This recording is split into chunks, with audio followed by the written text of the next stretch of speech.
How's it going, folks? This is Mike, and I'm back for my miscellaneous DVD collection, part 4. And I'm still on shelf number 2, and I'm doing the second half today.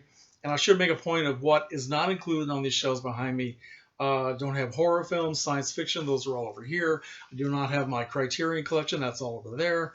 Film noir is over there, and also certain actors and directors that I classify by themselves because my collections are kind of large, like Betty Davis and Judy Garland and Barbara Steele, Marilyn Monroe, Elvis Presley, Woody Allen, and Alfred Hitchcock. So none of those you will see in these stacks. So if you're wondering why doesn't he have this or that, maybe I do. Okay. All right. So here we go. Starting off with Die Hard, Bruce Willis. I just saw this a little while ago and I absolutely loved it. So Bruce Willis is a great hero. Okay. All right.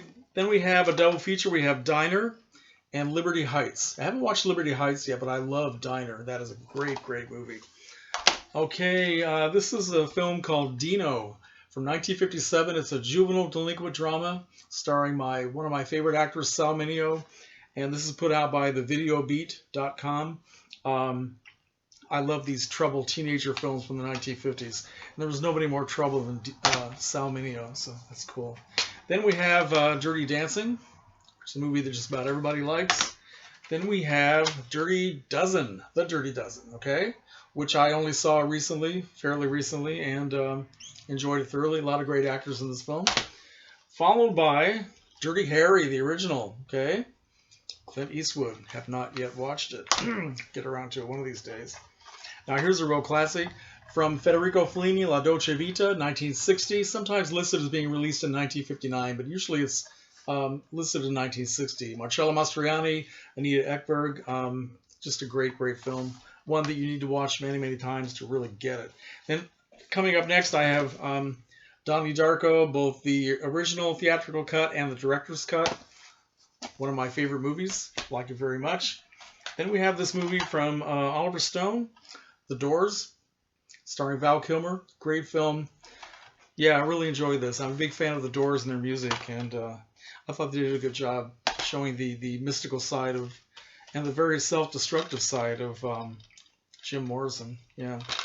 Here we have Spike Lee's Do the Right Thing. Very, very good film.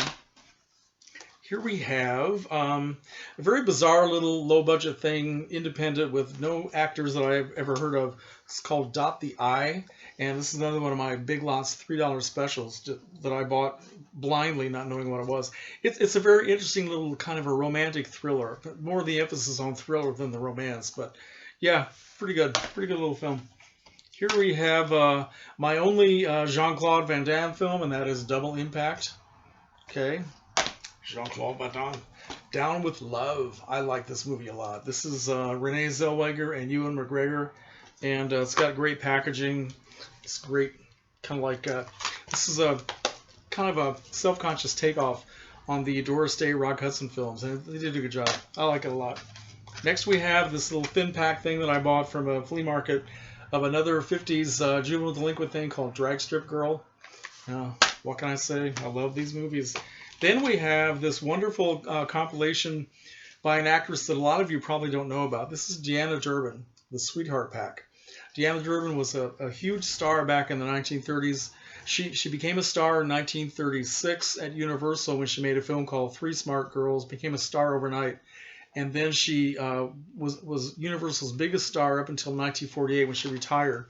She was still in her 20s, and she retired and never looked back. And she was, really an opera singer. When she was a teenager, she had an operatic voice that was so mature. It was just a perfectly beautiful voice. And just a legendary figure of the cinema, 1930s and 40s. Here's a little film called The Dying Gaul. This has, who is in this? Patricia Clarkson, who's a great actress. Peter Sarsgaard, Campbell Scott. Another kind of a psychological thriller. Very, very good film. Another one that I'd never heard until I bought it at Big Lots. Here we have Eastern Promises with Viggo Mortensen and, or do you say Viggo? Viggo Mortensen and Naomi Watts.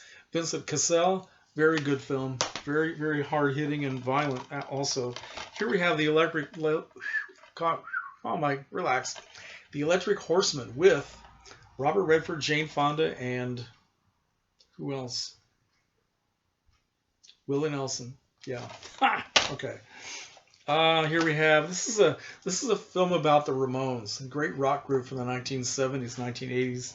It's called The End of the Century: The Story of the Ramones, and yeah, very very cool film. I think my friend, I believe my friend Dave Koenig sent me this too as well. I could be wrong, but I think he did. Okay, more Clint Eastwood. This is the Clint Eastwood American Icon Collection, which contains the films Play Misty for Me, The Iger Sanction, Coogan's Bluff, and The Beguiled. Now, The Beguiled I saw recently in one of my film classes for the first time. It was just one of the freakiest and one of the weirdest films I've ever seen. Very good. The only one on here that I have not seen is The Iger Sanction, so I'll get around to that one of these days. More Eastwood. This is called The Eastwood Factor, The Ultimate Eastwood Experience. So it's a documentary. I guess he's talking about himself and other people talking about him, and I have not yet watched this. Easy Rider, one of the best and most important films for people in my generation. 1969, Peter Fonda, Dennis Hopper, Jack Nicholson, just a great, great movie. Lots of fantastic music from the time as well. Eating Raoul, what can I say? Robert Beltran, Mary Warnoff, and Paul Bartel, directed by Bartel. Just weird and freaky beyond words. Hard to describe, really. Ed TV with Matthew McConaughey. Also, Woody Harrelson, Jenna Elfman, and Elizabeth Hurley, and Ellen DeGeneres is also in it. Very good little movie about people putting on a reality show. A lot of fun.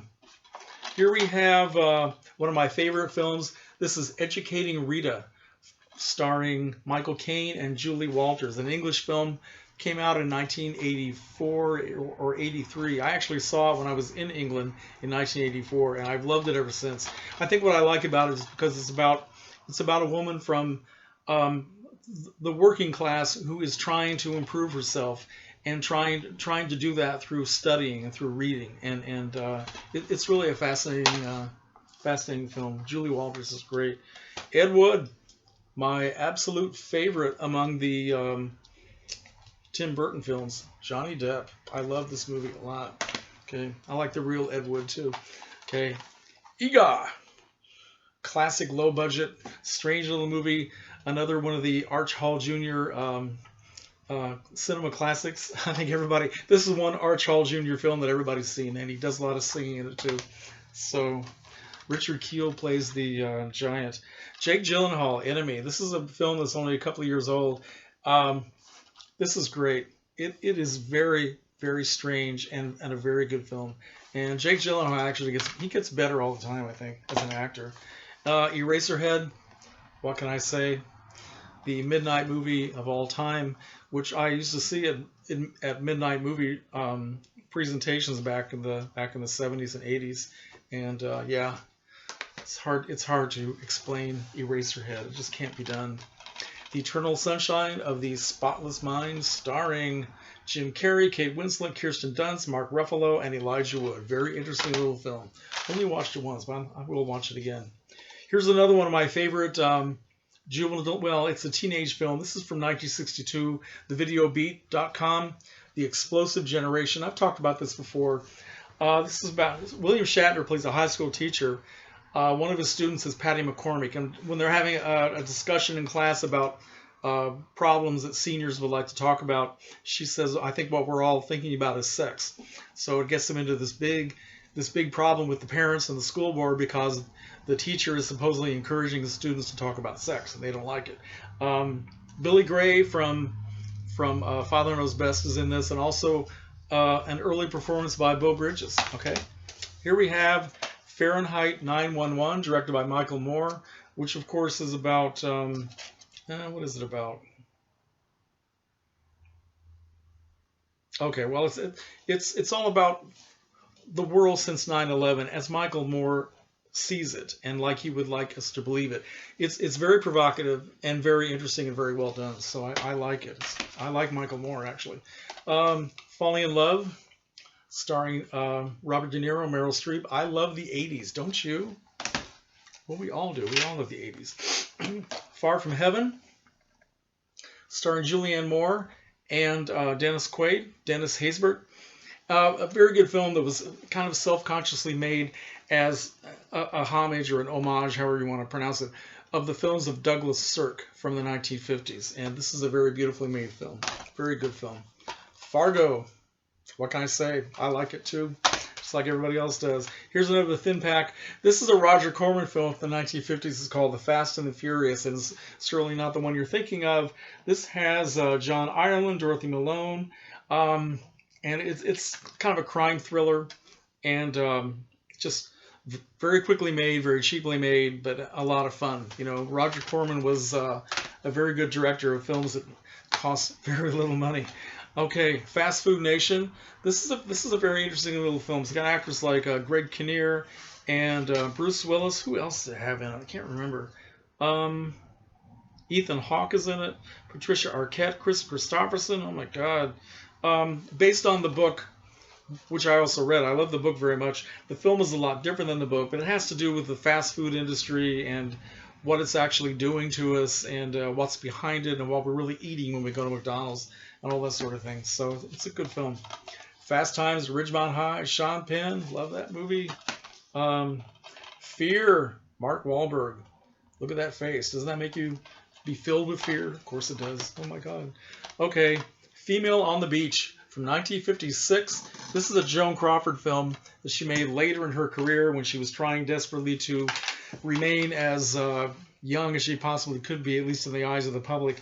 And in this film, she plays a very wealthy woman who's very independent, who rents a beach house and gets involved with the local community gigolo, played by Jeff Chandler. And of course, she says, "Oh no, I don't want anything to do with you." But then, you know, maybe 20 minutes into the film, she's all over the guy. So very good soap opera.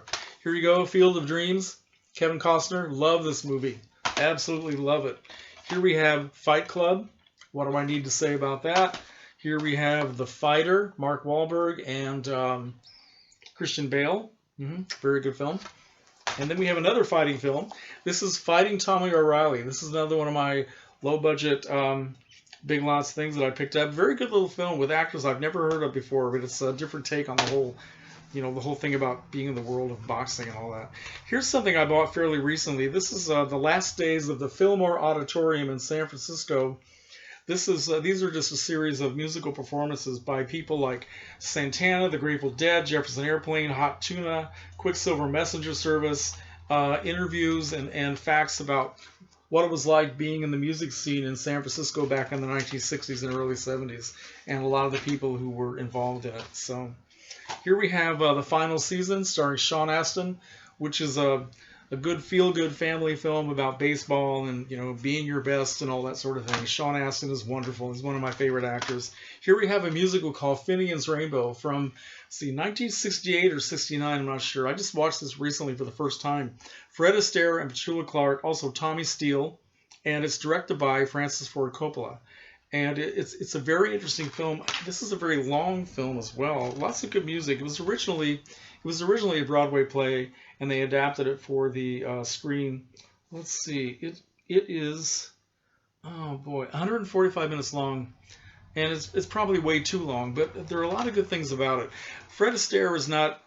I mean, he's good, but of course he's a much older Fred Astaire, so he doesn't do very much dancing. But Petula Clark is absolute magic. Every time she comes on the screen and starts singing, it's just absolute magic. Okay, The Fisher King with Robin Williams and Jeff Bridges, and I have not yet watched this. As you can see, I haven't even opened it yet. Okay, here we have Clint Eastwood again, A Fistful of Dollars. Okay, here we have the movie Flatliners with Kiefer Sutherland, Julie Roberts, and Kevin Bacon. Haven't watched that either. Oh, great. Now the whole stack is falling over. Here was Fleetwood Mac, The Dance.